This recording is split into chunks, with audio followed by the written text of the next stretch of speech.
I have told you about Jerry Goes to School and A Head Girl's Difficulties, the first two books by Elinor Brent-Dyer in her La Rochelle series. Today I'm going to tell you about a book that she wrote in 1927, which also belongs to the series. Seven Scamps it is called. And why does this book have a separate video? Because there are a couple of problematic things in this book, and I would like to address them at length. So, Seven Scamps, the edition that I have is not the first edition. It is actually a 1952 reprint. Now, in this book, we meet the Willoughbys, 7 children of Sir Piers Willoughby, who is a baronet who is constantly on expeditions on the continent.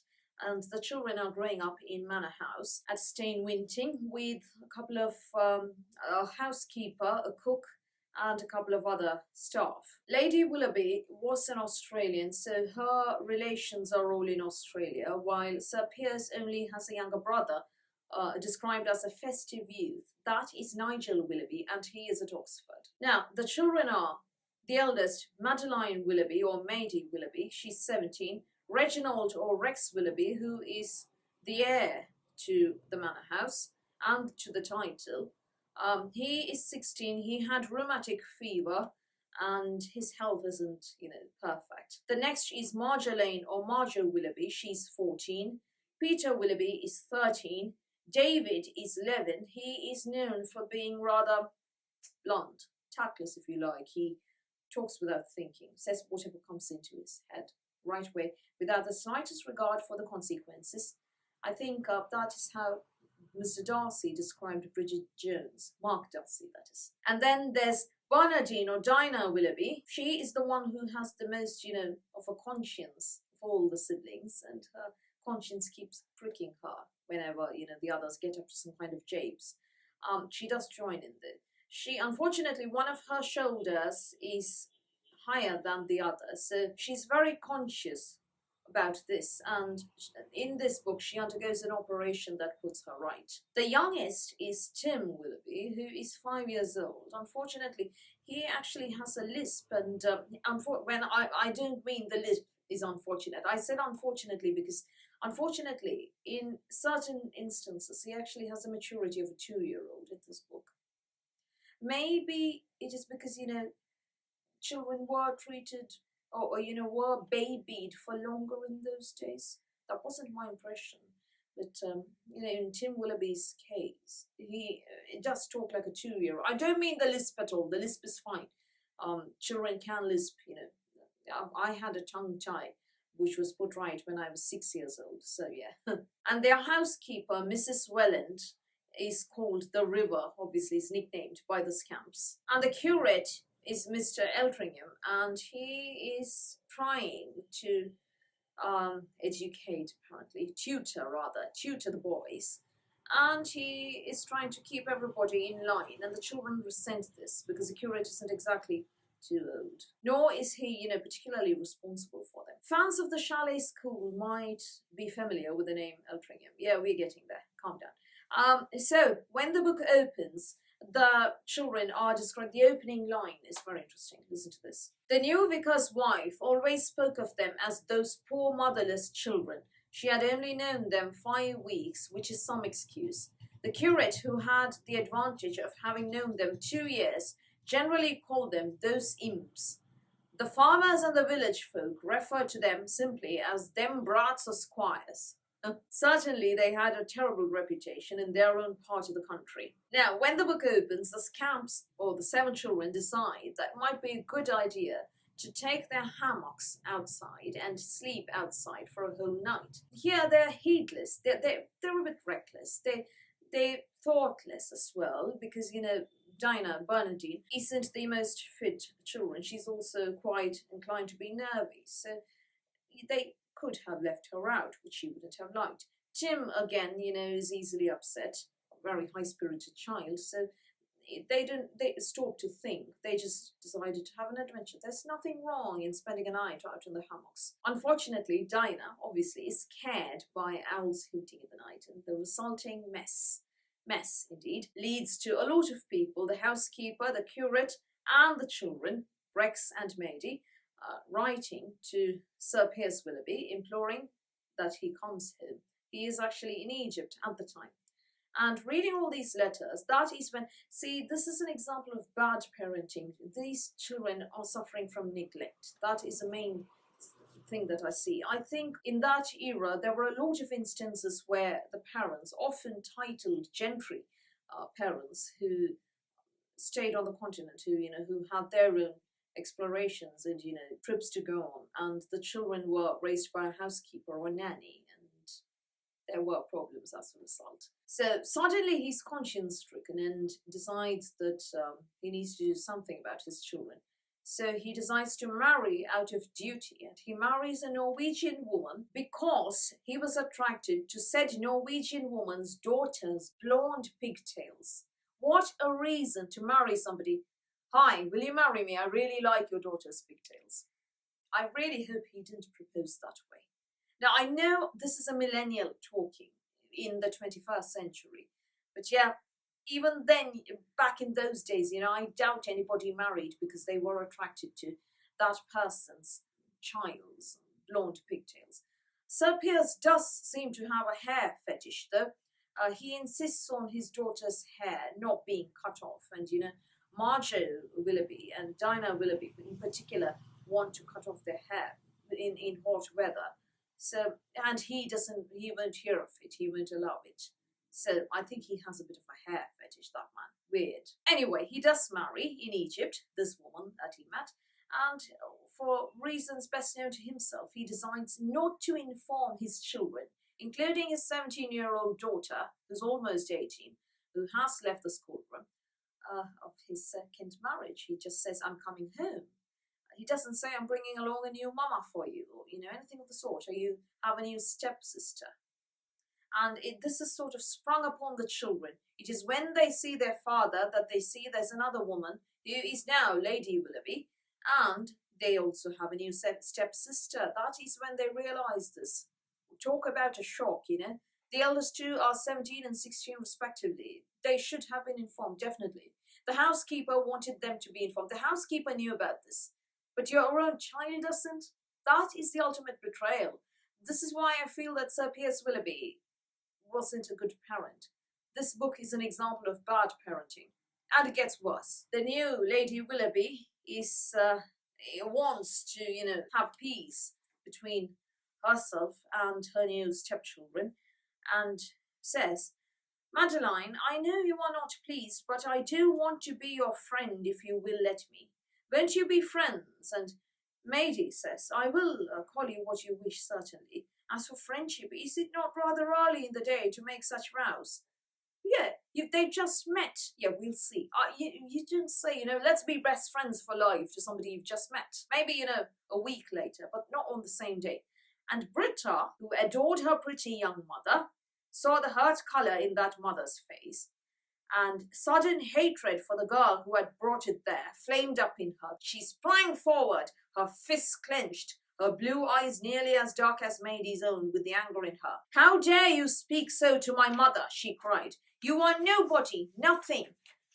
My mother, she is Lady Willoughby, and you dare to speak to her so, you girl. This tantrum is allowed to pass without any repercussion by the new Lady Willoughby. Hush, Britta. She took the excited child down on her knee. You will wake Tim if you make that noise, and then he too will cry. It will all be worse than ever. It is just only at first they do not like us. You see, they did not know until we came. In those times, to a 10-year-old who should know better than to interfere when her mother is talking to somebody. If I had interfered when your mom talks to all sorts of people, and all sorts of people talk to your mother. You don't interfere in those conversations. And then Britta turns vengeful. She breaks an ornament that is given to Maidie by her mother. It was the last thing that Maidie's mother had given Maidie before she died. And Britta breaks that ornament.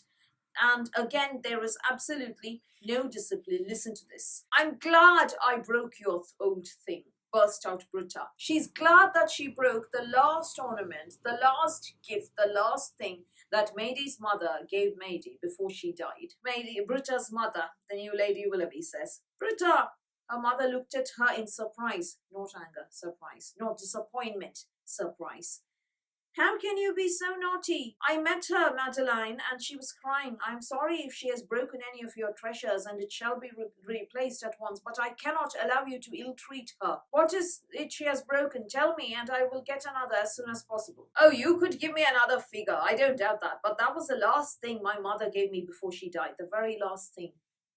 Oh, Maidie, I'm so sorry. The tears stood in Lady Willoughby's eyes. I did not understand, nor, I think, did Britta, or she would not have touched it. What a very disciplining and responsible mother. It is quite clear that she favors her daughter over her stepchildren. You will not allow your stepchildren to ill-treat your daughters so, but you are only grieved that your daughter broke something.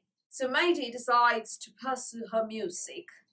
She is taught by Signor Donati, who, here's the first connection to the rest of the La Rochelle series, who taught Jerry Challoner, who we first met in EBD's first ever book and the first in the series, Jerry Goes to School, about which I told you in my previous video. Now, the next example of awful parenting is when Maidie comforts Tim when he's spanked. Now, why is Tim spanked? He refused to stop throwing stones into the lake, even when told so, and Britta giggles, and Nigel Willoughby is trying to, take him inside.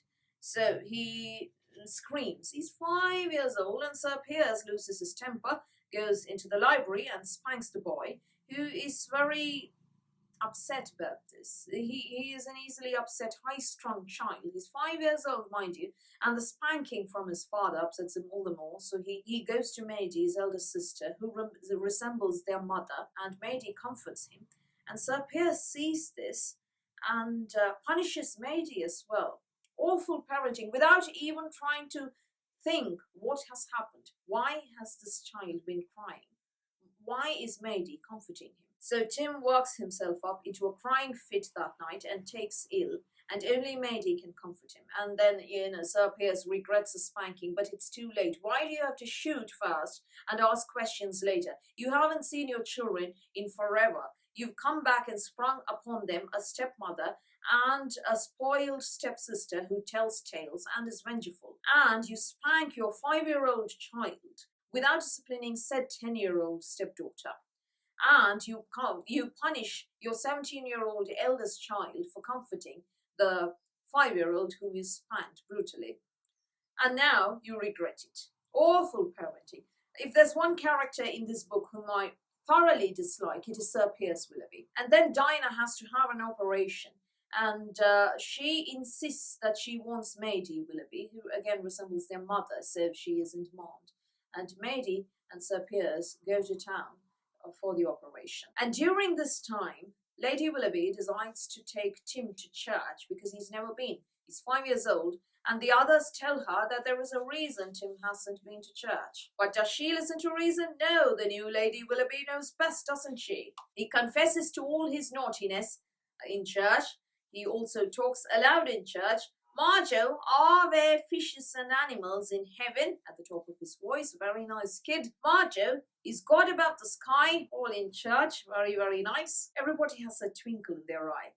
And Peter and David are filled with unholy glee. And Britta is annoyingly self-righteous. I went to church when I was only 3, she announced, and I never behaved like that. You couldn't, a precious little prig like you, retorted Peter. And then they started fighting. And Lady Willoughby does not discipline her child yet again. Oh, Britta, what's the matter now? Peter called me a telltale, sobbed Britta, who had suddenly burst into tears. I did not. I never said a word, protested Peter. You looked it, wailed his stepsister. You know you did. He didn't call her a telltale. She had no business to say, Peter called me a telltale, when he did not do so. Now, Sir Piers has a redeeming factor. He is very kind towards animals. Yeah, but that doesn't, take away from his poor parenting skills. Anyway, he rescues a donkey that's being ill-treated, and this donkey is named Sancho Panza by the very enterprising 7 children, and they decide, Peter and David, in the absence of Maidie and their father, to take Panza to church. Right at that time, when the donkey is inside the church, is when Sir Piers returns to town, and it is best, as the author says, to draw a veil over the resulting scenes. Now, after Dinah's operation, it is decided that the entire family will go on holiday because she has to recuperate. And they all go to Guernsey in the Channel Islands. Guernsey is where the La Rochelle series is slowly moving, because the third book in the La Rochelle series, The Maids of La Rochelle, was set in Guernsey. This is book 4 in the series. I will talk about book 3 in a forthcoming video, so stay tuned for that. Now, in Guernsey, Nigel Willoughby, the younger brother of Sir Piers, who's 22, joins them. He's in Oxford. They also meet the Athertons, the family of Rosamund Atherton, whom we met in A Head Girl's Difficulties. They also meet the Temples, that is Janey Temple, whom we will meet in Maids of La Rochelle, and the Ozans. Because of all this, Dinah's operation and their holiday in Guernsey, there is no real resolution for Britain. Normally in EBD books, a character reforms as a result of some upheaval. You know, Jill Trevenor in Jerry Goes to School fell into the lake, an icy pond, while skating, was rescued by Jerry, and that's how her rivalry ended. Eustacia Benson in the Chalet School, she ran away, got caught in a flood, sprained her back, was brought back, and then, turned over a new leaf. So Greasel climbed the tin jock and, stopped doing mad things after that. So there was always an upheaval in the life of a character in EBD books, and then she or he reformed and turned into a new leaf. In Britta's case, there's no such thing. It's sort of ignored, her behavior is ignored. It is assumed that she turns over a new leaf and stops telling tales after that. We'll never know. And together with the Athertons and the Temple and Ozan families, they get into a lot of rags. They decide to haunt an island and so on. All good fun.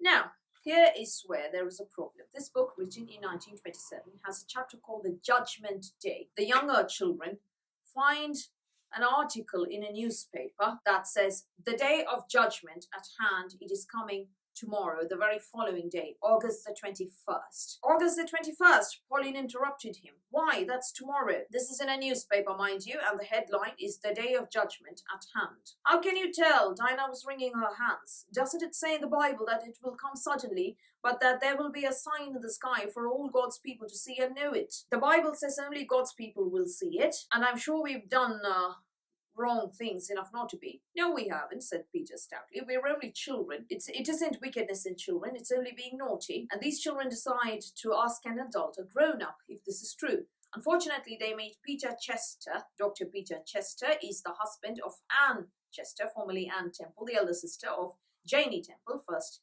appearance in Maids of La Rochelle, video coming shortly. And Peter Chester asks, "What on earth?" he began. "What on earth has happened to you all?"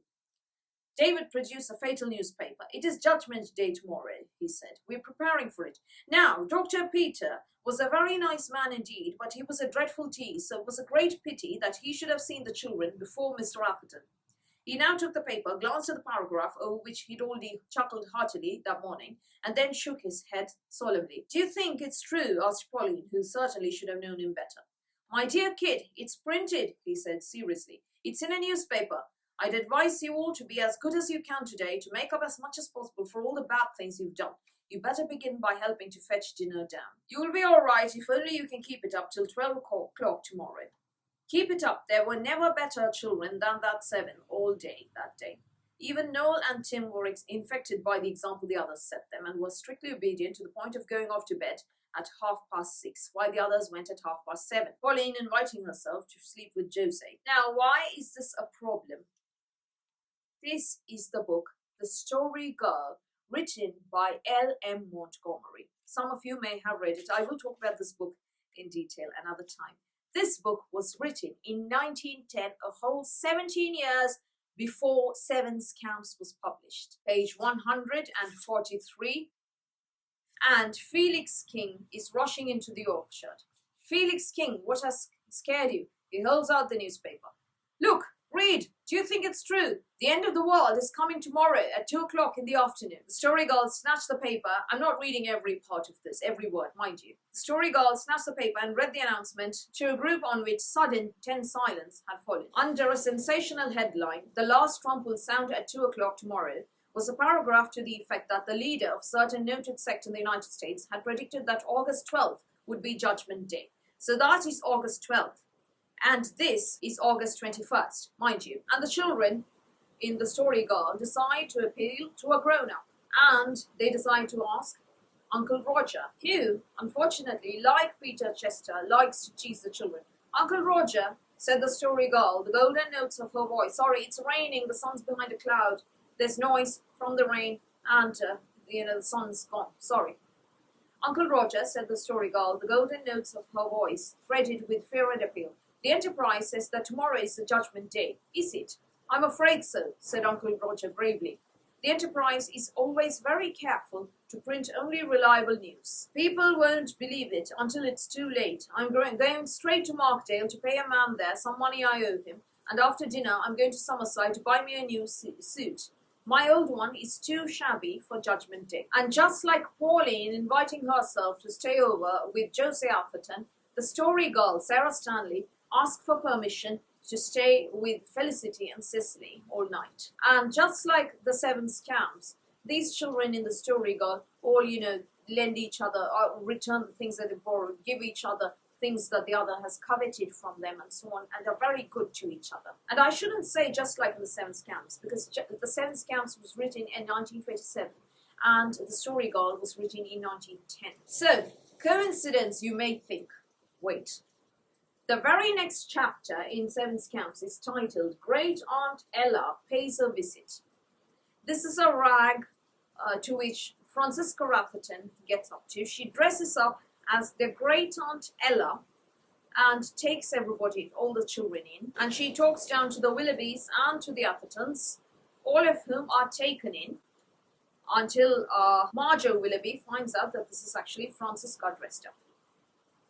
This book is called The Golden Road by L.M. Montgomery. It is a sequel to The Story Girl, Now, 7 Scamps, published in 1927. The Golden Road was published also in 1910 by L.M. Montgomery.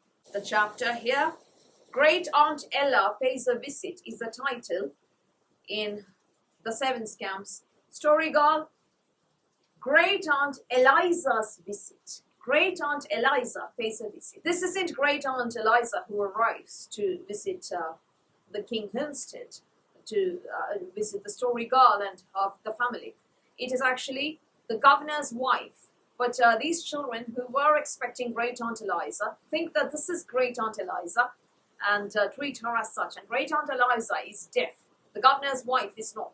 They say, "Hello, Great Aunt Eliza," at the tops of their voices, and show her family photographs in the album. And one of the children, Dan King, is peppering all this with comments of his own about each person. The result is amazing. You've got to read Golden Road and The Story Girl to understand and to sort of enjoy that fun. However, the point is, these children had an unexpected visit from somebody who they thought was Great Aunt Eliza, but was not. And the resulting visit was a very confused, jumble as a result. In 7 Scamps, Great Aunt Ella, who never was Great Aunt Ella, pays a visit.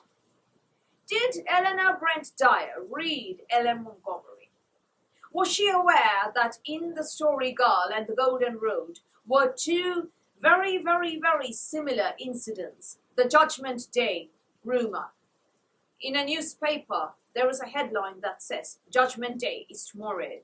And these children believe it, and they ask a grown-up who teases them by saying, "Yes, it's true, it's in a newspaper." And they become very good overnight. And one of them doesn't go home that night, but stays over with the other children. And the next day, they find out that they've been taken for a ride, and it is not true. And another incident, an expected visit from a great aunt, Eliza, happens. These children believe that this is their great aunt visiting them. Only it turns out that it isn't actually the great aunt. At the end of the visit, they find out that this wasn't their great aunt at all.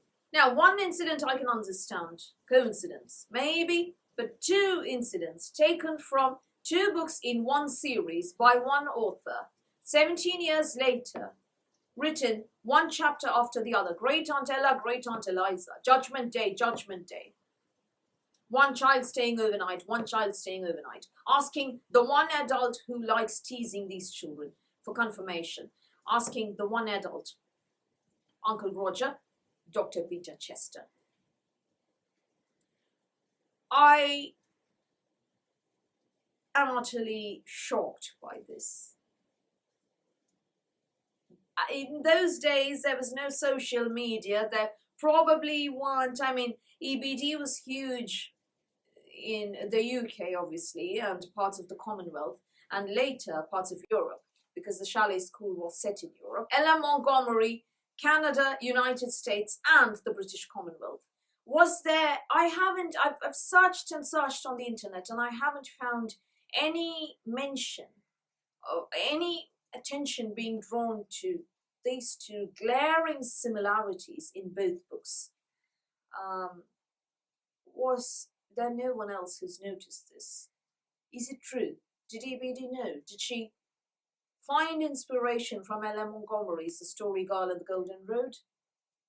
Was that how it was? Inspiration, inspired by? Or did she decide to lift both incidents? We'll never know. All I can say is it is utterly shocking. Two incidents, one after the other, from the same series. Very, very, very similar. This is too much of a coincidence. I mean, in this day and age of cancel culture, Elinor Brent-Dyer may have indeed been cancelled by today's generation. This being the 1920s, I suppose nobody found out. And then, there was a Great Depression and the Second World War and a lot of, chaos and uprising around the world. I suppose, nobody really paid attention to this glaring similarity after that. But it is there, and that is why I find this book incredibly problematic. It's not about racist stereotyping in here. It is not about sexist attitudes. It is about two incidents in this book that have been inspired by, I dare say, that are also there in a book that was in books that were published 17 years earlier by another author. Two whole chapters, very similar to something in a series that was published 17 years ago, written by another author. Did EBD plagiarize, or did she not? I'm not going to answer that question myself. I'm asking the question. Did she plagiarize? Well, I suppose one must be kinder these days and say, was she inspired by these books, Ella Montgomery? I don't know what to say. All I can say is I'm very, very disappointed to find the similarity. She should have, changed it even further if she had used those incidents. So, avoided them altogether. This book is fine by itself without those two incidents. She didn't need to. They are disjointed incidents in the middle of the holiday in Guernsey with the Athens and the temples and so on. She didn't need to include them at all. She could have done without them. And, no one would have said, was she inspired by these? Why are these two similar incidents in Ella Montgomery's books and so on? I read Ella Montgomery before I discovered EBD. After I came across Judgment Day and Great Aunt Ella's visit in Seven Scamps, I sort of lost interest in the book. Because, I had come across those incidents before in The Story Girl and its sequel, The Golden Road. So back to Seven Scamps. The curate, Mr. Eldringham, actually comes to Guernsey as well on holiday. I have no idea why. And the children decide to rag him. And he repays those rags with interest. It goes on and on and on until he rescues David Willoughby from a watery grave on a cliff. And then, everybody becomes grateful to him and they're all friends forever. And he becomes engaged to Francesca Atherton, the first of the Athertons to become engaged, the first of the set, I suppose, after the two Temple sisters to become engaged. Now, another problem that I find with this book is that they're not scamps at all. They are high-spirited children, as I told you, a little thoughtless, but, mainly high-spirited. They're not problematic children. They're not telltales. They're not spoiled brats. They are decent children who tell the truth, who are honest children, who are not, jealous or possessive or anything. They are high-spirited and high-strung, some of them, not very healthy, some of them, yes, but, Heedless, reckless, and thoughtless. That's it, really. And they do not, in my opinion, merit the epithets handed to them in the first page, in the opening of the book that I read out. Imps and scamps and brats and things like that. You know, they're definitely not. There is also, and this is possibly the result of poor parenting. Sir Pierce has obviously neglected them, and when he does pay attention, he does it in the wrong way, spanking Tim.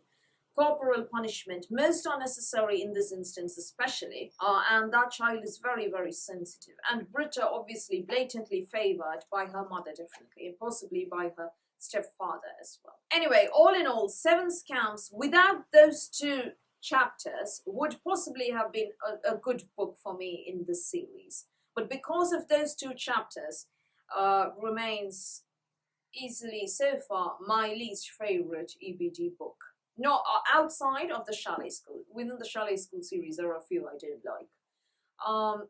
And if not for these 2, would I have liked this book more? I would have liked it better, but it wouldn't have been a favourite regardless, because of the poor parenting and because I feel so sorry for these 7 children. So in that day and age, I suppose this sort of poor parenting was acceptable.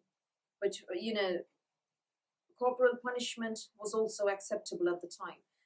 But I feel that a parent should have known better than to inflict it upon a very tiny and sensitive child such as Tim Willoughby. And he should have tried to make amends for his neglect of the past, instead of blaming the children for everything and treating them with such an iron hand. So those are my thoughts on Elinor Brent-Dyer's 7 Scamps. And I know that this book will have a lot of fans. The thing is, if you haven't read The Golden Road and the Story Girl by L.M. Montgomery, I highly recommend that you do so, and then read 7 Scamps again, and then come back and tell me if you agree with me or not. So, honest thoughts here, sorry, no offense intended. I am a huge fan of both authors, as you know. So, that's all from me for today. Thank you for watching this video. Please do give me a thumbs up. Please do the subscribe button. Please do ring the notifications bell, and I'll speak to you soon.